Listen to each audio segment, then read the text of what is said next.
Good day, I'm Stephen McHugh, and this is your JIS News for Wednesday, November 6. The House of Representatives has approved a Joint Select Committee of Parliament report to institute stronger penalties for sexual offences.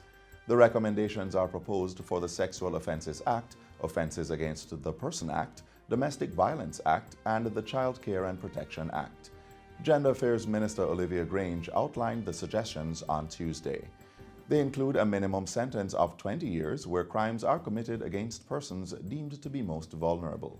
It's also recommended that the fines for breaching a protection order be increased from $10,000 to $500,000.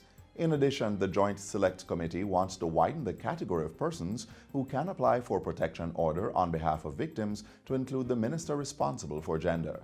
Minister Grange says there is also full support of the proposal to amend the law to make it quite clear that no to sex means no, even in a marriage. I believe that these amendments will prove to be effective in deterring acts of violence against the most vulnerable, who have, for too long, been considered easy targets by those who would wish to prey on them.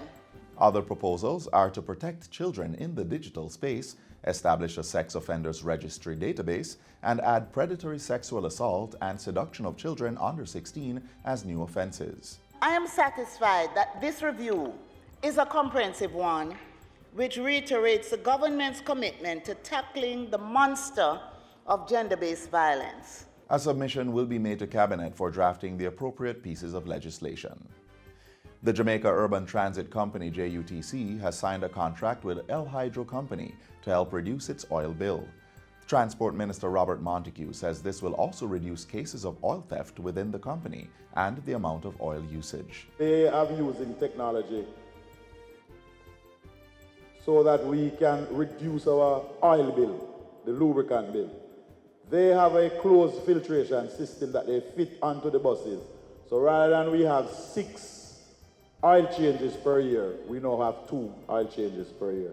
He adds that under the partnership, the JUTC no longer stores its oil. Minister Montego was speaking on Thursday during his ministry's staff meeting. The Transport Authority will be purchasing 4 driving simulators and donating them to schools across the island. It's in keeping with the Transport Ministry's goal of having driving simulators in every high school.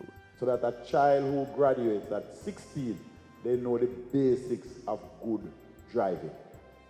And then they can go apply for their license. At least when you have them on the road, you know that they are good drivers.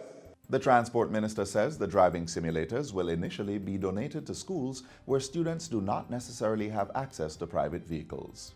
The Agriculture Ministry has endorsed a new agreement that guarantees a market for the red peas grown by farmers from St. Elizabeth and St. Catherine. Last Friday, the farmers signed a contract with Homegrown Produce Limited, which has committed to purchasing their red peas if they increase production. This initiative that you have embarked upon to resuscitate and increase production of red peas is therefore to be lauded, and you have the full support of the Ministry of Agriculture to strengthen your prospects in achieving your desired goals. During the function, Minister J.C. Hutchinson provided 30 bags of fertilizers to the farmers from burnt ground in St. Elizabeth. He also announced other measures by his ministry to ensure the domestic demand for red peas is satisfied by local farmers. We are going to be putting red peas on the program along with Irish potato so that we can have intercropping. As you are growing your Irish potato, we are going to have the program rolling out where you also produce your red peas. So from the same plot of land, you are getting 2 dividends. The St. Elizabeth Infirmary will be rehabilitated as part of activities to commemorate Local Government and Community Month. Upgrading works to the infirmary, which is based in Santa Cruz, will include the installation of a therapeutic park and renovations of the building. Residents of the facility will also be treated on Wednesday, November 13. Local Government Minister Desmond McKenzie says other key events for the month include a Youth Mayors Forum on November 20 at the Montego Bay Convention Center.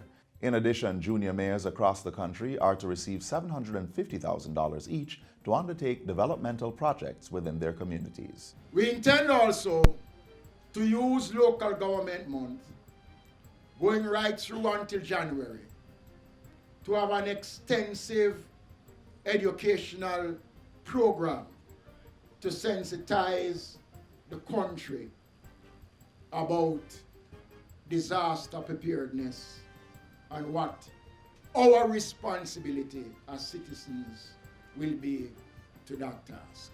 Local Government and Community Month 2019 is being observed under the theme Building Resilient Communities Through Local Governance.